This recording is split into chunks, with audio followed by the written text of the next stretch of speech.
Wait a minute. The Big Ten wants to add even more teams, and of course, they want some from the Big 12.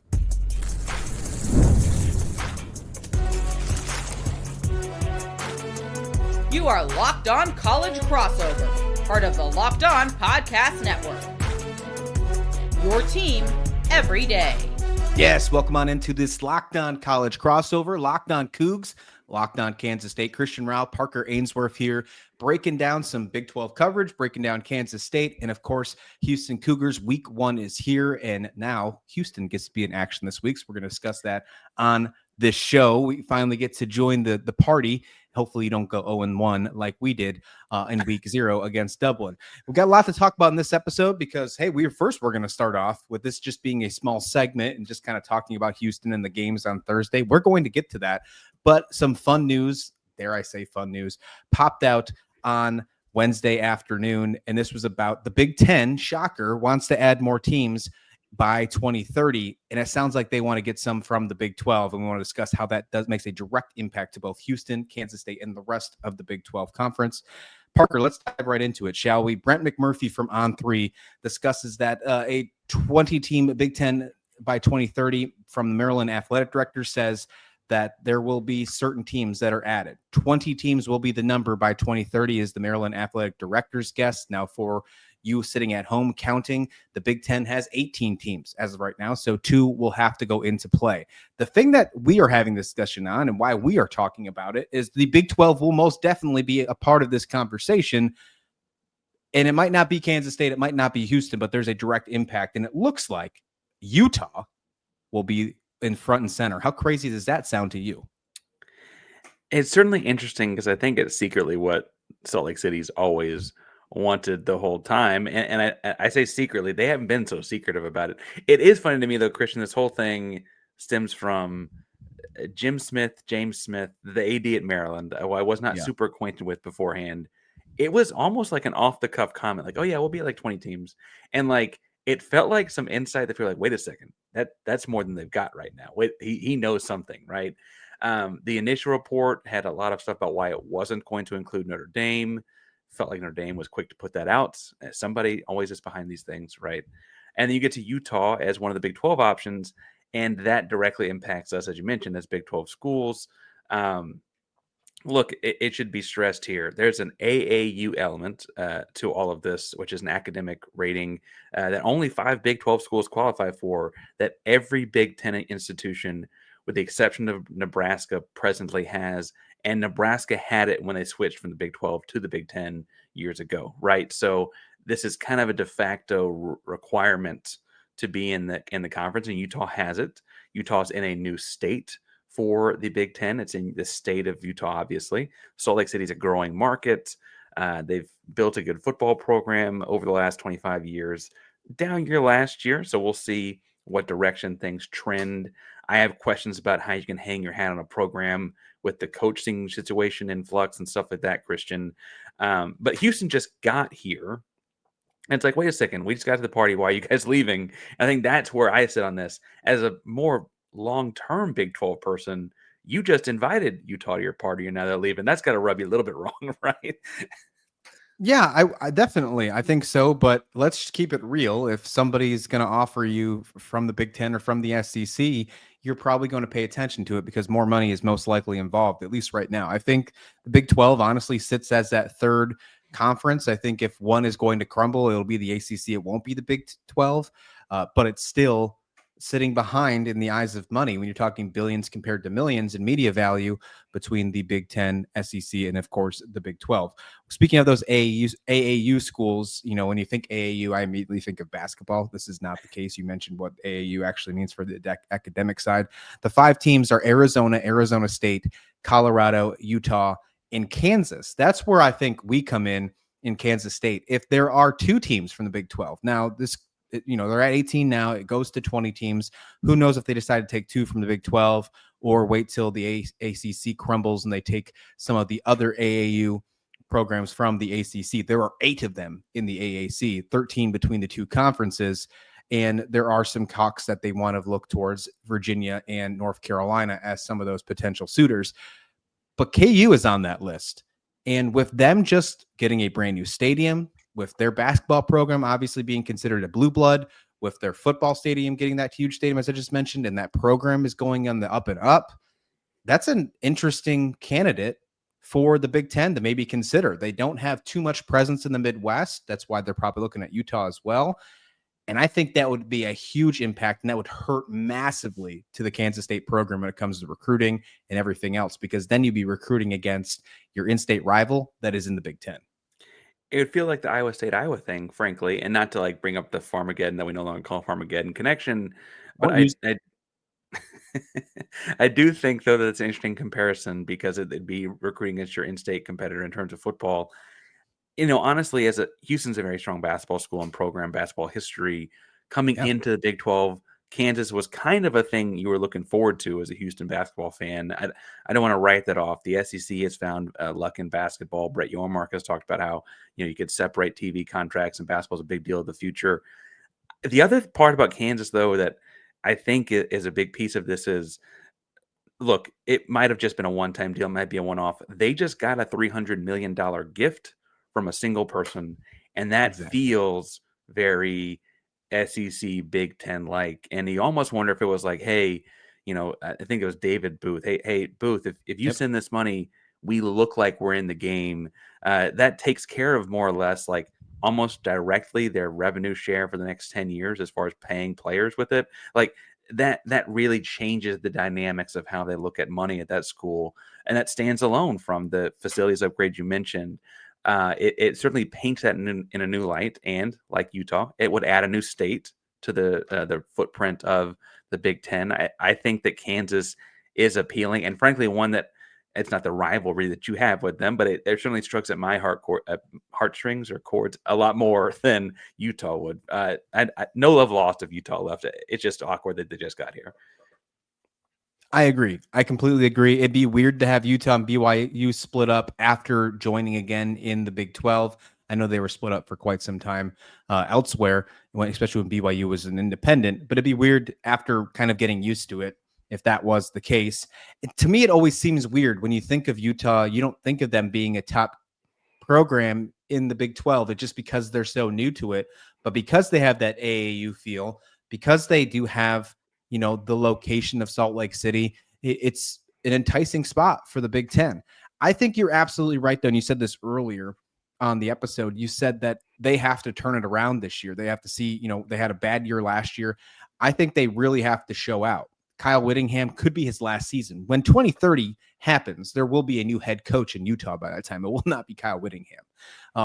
But they have to prove that they can step back up and be a program, especially after faulting back. I think this is a huge show me season for Utah in the eyes of realignment. And that could hurt or be beneficial for the Big 12 moving forward.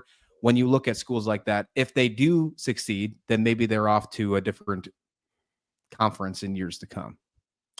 Yeah, and we're stressing these two because they seem to make the most sense. I guess in the AAU sense, Arizona State, Arizona, and Colorado would all be eligible. I don't know that any of them have the history of a program. Like Arizona State, I guess, won the conference last year, and who knows what Dillingham has that. You mentioned that Whittingham is on the way out. If Dillingham is building his up over the next 5 years, who knows what that program looks like 5 years from now, right?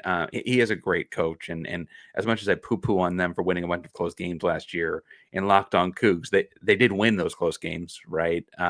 And so maybe that is the direction things go. I will say that, this feels like a moment to say that schools that invest in their academics, Houston has done a lot in the last handful of years, but it's not an AAU institution yet.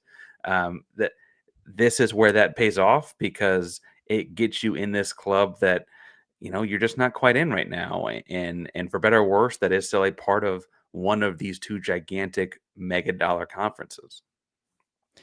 In confidence level, or like from absolutely to no chance at all, or 1 through 10, whatever you want to utilize, what is the likelihood of Houston making it to the Big Ten or the SEC if realignment ever occurs? If realignment occurred, it would be interesting because I think that truthfully, the SEC would have too many political powers. UT, A&M, LSU, all within a 3 or 4 hour drive, saying we don't want Houston here. We use that area too much, right? The Big Ten's different because it would surprise me if the Big Ten didn't want to get into Texas. I mentioned that 3 AAU programs in Texas are Texas, Texas A&M, and Rice. I don't think they're taking Rice. So do you talk to TCU, Houston? If SMU is going to pay their way, why can't they pay their way? Who knows what the situation is there? And I guess if they're willing to cover front the cost, they can front the cost for whatever. I think that makes that more likely. I don't know that either is super likely, but I guess that would make the Big Ten more likely. Kansas State, though, the other side of the state from Lawrence, any Big 12 through and through? If it's anything, I would say, yeah, it'd probably be the Big Ten, but I'm not confident that happens, especially if it's only 2 decisions. I think the Jayhawks obviously would take that before Kansas State would. It just makes more sense in the basketball and the football standpoint, especially right now with the football program speeding up. And then, of course, this whole AAU competition. I think it's even more important for both our programs, for both our universities, that the Big 12 succeeds in this whole new world of realignment, whether that means teams like Kansas or Utah or Arizona State, Colorado, Arizona go on and go to the Big Ten or go to the SEC. It's funny that Arizona State and Arizona is on this list, though, because they didn't go the first time around. Just to put it in perspective, But that also probably means however, that they're not. To be fair, I'm sorry to cut you off, but that probably means that they're not. And so that probably means that it really is more likely to be Utah or Kansas. But which is wild. It's wild to think about. Absolutely. I think it absolutely has to be the Big 12 has to succeed when 2030 happens. If there is a crumbling of a power conference, it must be the ACC. And then you take whatever you need after the inevitable Big 10 and SEC take what they want. And then you just be happy with third place. I think you just kind of have to fall suit there. I think you would just have to probably be satisfied with being seen as the third conference in the Power 3, if that is to occur. You know what I'm saying? yeah, and eventually you start to build your way up to make that a more equitable, equilateral triangle kind of situation. But I think you just would have the work to do in front of you at that point. Yeah. All right. Next up, let's talk the Houston Cougars. They get to finally play. Tonight is week 1 for Houston. Let's talk about them because I think they have a huge season to turn it around. We'll talk that next on this Locked On College Crossover. But first, Parker, I want to tell you about today's sponsor, and that's Upside. If you're still paying full price for gas, well, stop leaving money behind. Get real cash back every time you fill up with free Upside app. Simply download the free Upside app in the App Store or Google Play right now. Go ahead, check it out. And right now, you can start earning cash at the pump today. Use our limited time promo code FOOTBALL, all one word, football, and get an extra 25 cents back per gallon on your first fill up. You could make up to $300 a year just from buying the gas you already need. At first, I thought that it was too good to be true, being able to save money just with a phone app, but it's totally legit. Real people are getting paid to make your daily commutes, and you can too. Plus, you can cash out anytime to your bank account, PayPal, or an e-gift card from Amazon and other brands. So don't let this offer drive by. Download the free Upside app using the limited time promo code FOOTBALL for a limited time, 25 cents off per gallon bonus. That's promo code FOOTBALL. Offers vary by user and location. Go to upside.com for terms and condition. This episode, Locked On College Crossover, Locked On Kansas State, and Locked On Coogs is also brought to you by Supply House. When the opening whistle blows on a new repair, well, get your crew moving forward with Supply House.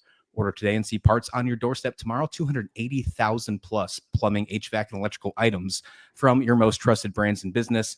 If you need a part fast for a project, Supply House has got you covered. Next day delivery. Talk about a game changer, Parker. Join the free Trade Master program today and score serious perks like priority shipping, lowest prices, and a dedicated support line. So visit supplyhouse.com, sign up for free, use promo code SHCollege5, that's the number 5, for 5% off your first order. That's supplyhouse.com. Real people, real service. The Houston Cougars had a decent season last year, I think you could say. You might think it's not good enough. They beat Kansas State, so I can't say it was a downfall year. You took the wheels off Kansas State. However, you're going into week 1, and I think you have a lot to prove. We were talking mightily, way too much about Utah in the first segment. Everybody's talking about Utah for this season as being one of the most hyped teams in the Big 12. But there's a good reason why it might need to be the Houston Cougars. They start off week 1 in a what should be an easy matchup for them on Thursday night. And I think that they should be able to obviously get it done against Stephen F. Austin at home in Houston. Why should the Houston Cougars be looked at one of the teams that should be hyped in the Big 12 this season? I think it's a combination of a lot of things. I think a lot of people look at 2, 4, and 8 years in a row and think like, okay, they're kind of in the dumps right now. And there's just been in the current era of college football, rosters turnover so much. Willie Fritz is hired in the winter of 20. What is that? 3-4 after they fired Holgerson. And he since then has added like 73 players on the current roster are Fritz guys. The roster's really turned around where he flipped into more of his culture. We've seen him build winning programs at a national championship caliber level at every division he's been at. He got to Tulane, and I know that people think of Tulane as one way. Now I'm telling you, like in the South, if you're not a Southern person, Tulane was a laughingstock of a program. He got them to Cotton Bowls, beating off Power 4 teams. I mean, really built that program up, and now is at Houston doing it at the Power 4 level. Big culture guy, and really has his guys in place. Obviously, a lot of that revolves around the idea of a healthy quarterback, and they have a quarterback that was highly touted out of high school in Connor Wegman. You know, if you don't know the name, 5-star kid, top 2 kid in the class, top 2 quarterback in the class coming out of high school, had some injury problems and tried to play through them and did not play well through them at A&M. I think he would tell you that himself if you asked him, and is getting a fresh start, returning to his hometown of Houston to play for the Coogs. Really, really favorable schedule too. We're going to talk about Stephen F. Austin in a second, but I think things are shaping up where, I mean, you mentioned Houston beat Kansas State last year. Fritz is always good for a win or two. He's not, air quotes, supposed to get. And now they've got a lot more on the schedule that they might be supposed to get, right? So I think that shapes towards a lot of good things. We'll talk about tight ends and defense players and stuff like that too. But at the surface level, 350,000 feet or whatever, I think that is that's why people are so positive in Houston right now. Yeah, Koziel. Is that how you say his last name, the tight end? Tanner Koziel. He's Koziel.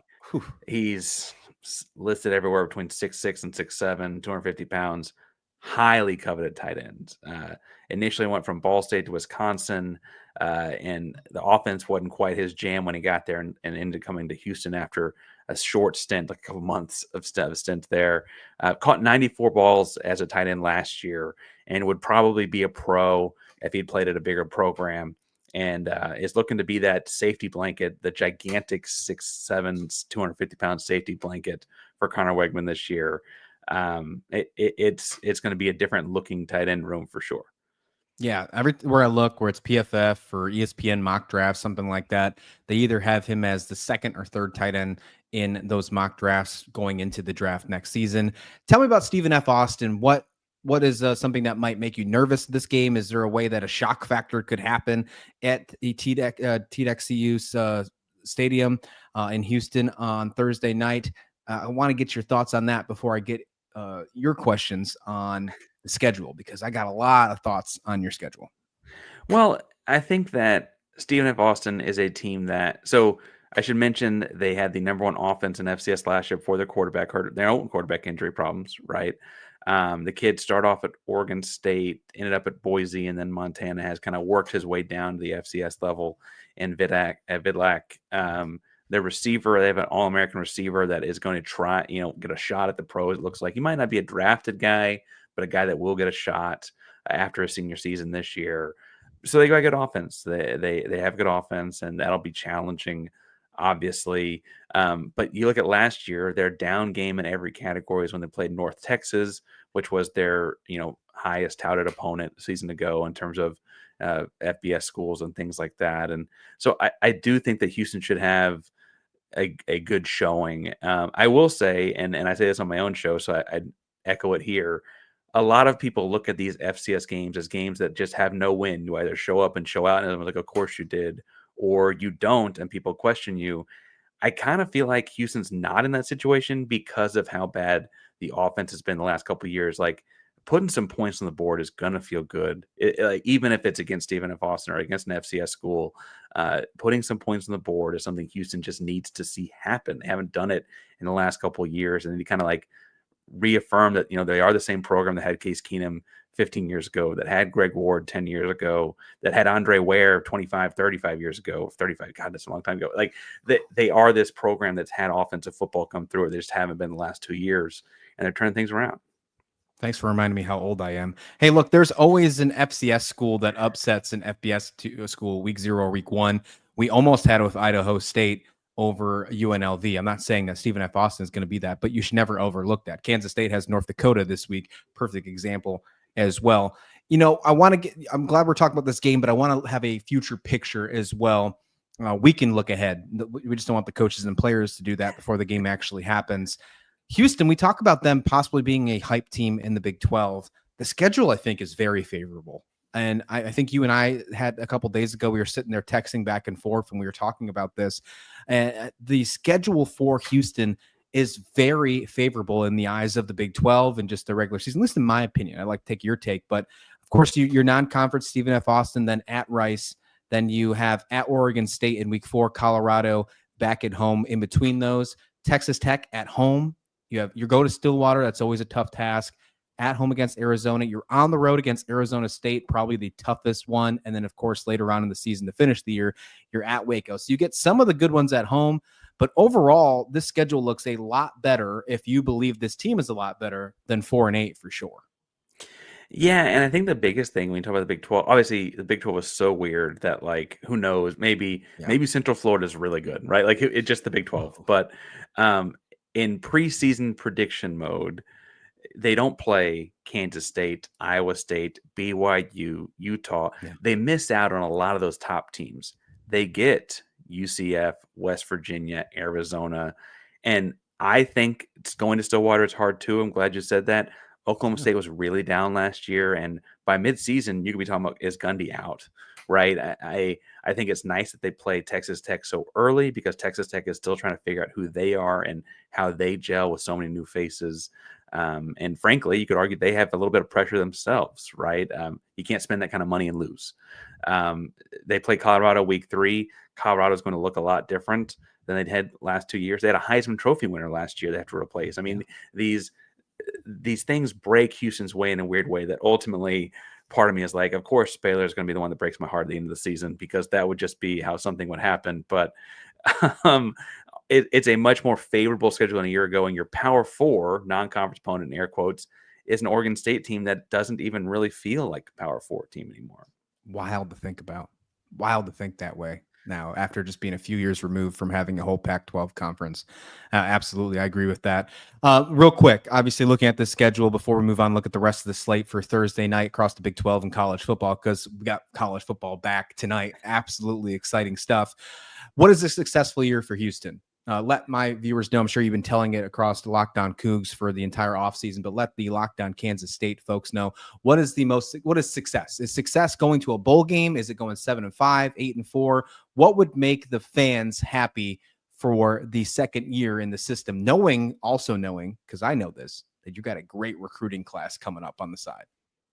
Yeah, I think that recruiting class is going to be the ultimate Band-Aid for whatever happens.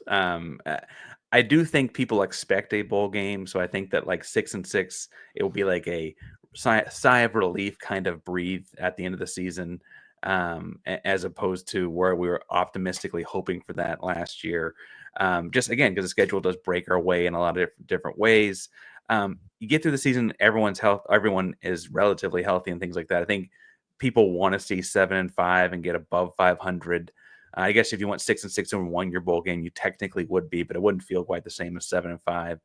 I look at the schedule and I really do see 8-4. I think people often say I'm too optimistic. But you know, even if you call the ranked teams on here losses and you say one weird one happens, that's only 3. And I think that's okay. You know, that's leaving some wiggle room even at 8-4. So I tend to go 8-4, but I think just being above 500 be a lot for a lot of people. 7 p.m. Central Time is when Stephen F. Austin and Houston will take on each other tonight. You can find that one on ESPN Plus. Should be a good one. We'll see what Houston can do. Let's dig into the rest of the slate across the Big 12 because they're not the only ones starting their season tonight for the conference. And then there's also a couple other games that we can discuss too if we have time. Let's do that next on this Locked On College Crossover. You mentioned that college football starts back tonight. College football is back. We could not be more excited. Tailgates, rivalries, energy and stands. There's just not much like college football. It's just its own unique, different thing. But if we're being honest, actually getting tickets can feel like a lot more of a battle sometimes than the games themselves. Endless queues, hidden fees, prices jumping at checkout right when you're trying to get out and get to the game. That's why Christian and I both use GameTime. Everyone at Locked On's GameTime, folks, because that app gives you the advantage as a fan. It's the easiest way to score last-minute tickets at the best prices, no surprise fees. What you see is what you pay. You can pull on the app. You can see what your seat's going to look like. You can toggle it over and see exactly what you're going to pay at checkout. Take all the guesswork out of buying college football tickets with GameTime. Download the GameTime app or create an account and use code LOCKEDONCollege for $20 off your first purchase. Terms to apply. Again, that's promo code LOCKEDONCollege, LOCKEDONCOLLEGE for $20 off. Swipe, tap, ticket, go. Download GameTime today. This show was full of perfect segues. We started with a Big Ten conversation that involved Utah. Then we talked about why Houston involves more hype than Utah. And then, of course, we're going to talk about now going from a Houston team that no longer has Dana Holgorsen to the slate of Nebraska and Cincinnati, where he is now the offensive coordinator for Nebraska. That is the first game on the slate that we need to talk about Thursday for the Big 12 in Arrowhead. Nebraska, Cincinnati. Not a lot. I don't know too much about Cincinnati this year. I don't. I mean, they're one of those teams. It's like, will they be successful in the league, or will they continue to be not doing what they need to do inside the power conference since impressing everyone and making it to the college football playoffs a few years ago before making it to the run? Nebraska is obviously on a heater. A lot of people think they're going to be over their 7.5 win total that people from our friends at FanDuel have them sitting at. This one's in Arrowhead, though. I mean, perfect timing. We know. Is Travis and Taylor going to be there? Perfect timing. What do you think, Parker? How funny would it be to have Travis Kelce, Cincinnati alum, we should point out. Congrats to a Big 12 alumni. That's why they had this game there. Would be tremendous. You know, Cincinnati is kind of looking like, I joked in the last segment, like it's the Big 12, so who knows?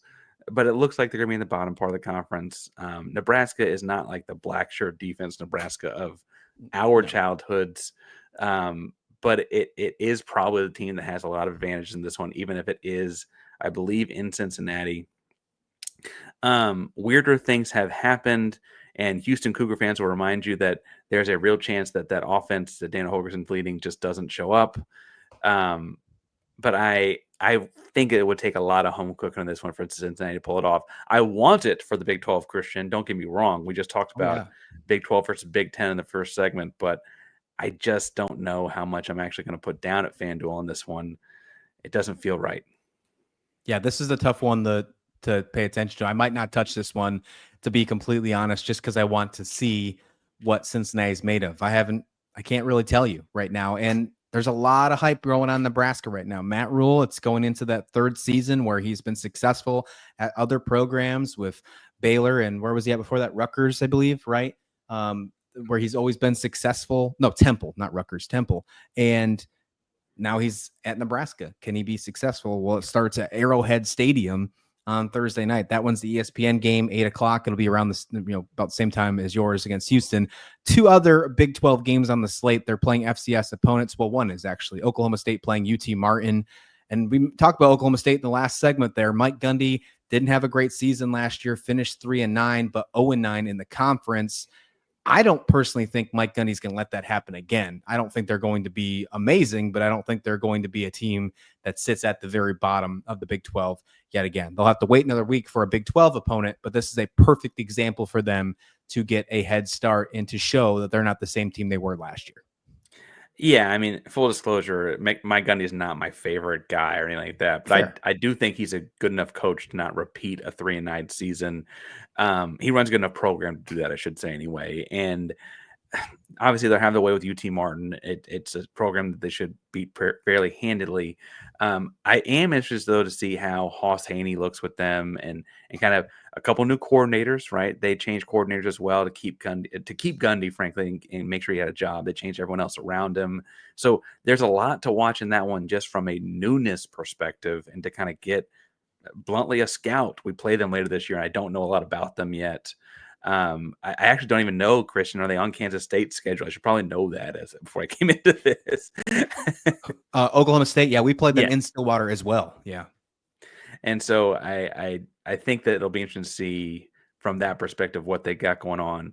A more competitive game, I think, than people realize might be UCF and Jacksonville State. Yeah. Maybe I'm just not very high on the Golden Knights, but let's just say that this feels like it could be closer than it's supposed to. Jacksonville State's Conference USA. I don't know. Am I crazy for thinking that? I think Scott Frost will get the UCF where they need to be eventually, but not this season. That is my feeling about UCF. He will eventually get them to where they need to be. He will not be the Scott Frost of Nebraska. We will see the Scott Frost of UCF past eventually, just not this year. That's my mindset. And I think they're going to have some hiccups. Could it be possibly right away against Jacksonville State? That could happen. And that wouldn't shock me in the slightest if that happened. It'd be wild. It would be wild. Jacksonville State has a new coach this year, obviously. So we'll see if that comes into play. You know, there's a couple, I think we have one top 25 team in action tomorrow, or excuse me, tonight. Boise State taking on South Florida. We'll see Boise State in action without Ashton Genty. We'll see if that goes down. Then there's a whole bunch. I mean, it's crazy how big this slate is for a Saturday night. Or Thursday night. Okay, I'm so excited. I can't even use my words. There's so many games, though. You thought it was a Saturday. That's how many games there are. There is more games on Thursday night than there was all of week 0 last year or last week. See, look at me. I can't even use my words right. There's only 5 week 0 games. There is, I can't even count them right now without like using an abacus. So, and we didn't even get into Friday. You got Auburn, Baylor, and Colorado, Georgia Tech as far as Big 12 football goes. That's pretty big couple days here for the Big 12. We are back, baby. That's exactly where we are at. Back. Like, find it on the maps, type it in. If you got to use the search tab, where is back? Right here. That's where we're at. Thanks for listening for this Locked On College crossover. You can find Locked On Cougs and Locked On Kansas State anywhere you listen to your favorite podcast. And of course, on YouTube, hit that subscribe button if you haven't already. Hit that bell, especially over on Locked On Coogs, because I'm sure after the game on Thursday night, I'm sure Parker's going to go live with an instant reaction to the game. All the Connor Wegman talk you can take, baby. Oh, I need to take another drink. All right, folks. Well, let's get out of here. Thank you so much. Please like the video. Please subscribe. This has been a Locked On College crossover.